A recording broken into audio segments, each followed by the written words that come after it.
Hello, traders. FX Pip Collector here. Today is Thursday, September 18th, and this is my analysis for the pound US dollar, and we are on the 4-hour time frame. So we had FOMC yesterday, which definitely did cause this to make a pretty good reversal. The fact that it turned right up to 90% also, to me, thinks that it makes me think this really is a wave B, and this really is a wave A, and this is going to end up being a regular flat because the 90% is a really good target for a wave B and a regular flat. So more than likely, if that is true, then we should now be starting a downtrend, which would go down into about the low of wave A for a wave C before it potentially turns back up on the higher time frames.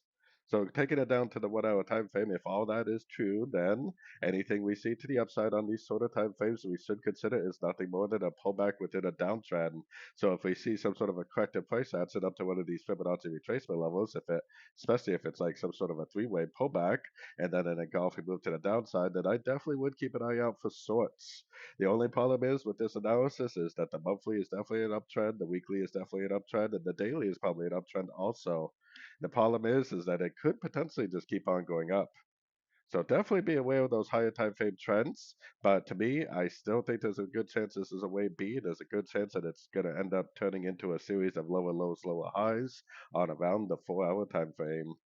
So, anyways, don't forget to check out my website linked over here in the corner. And as always, thank you for watching and happy trading.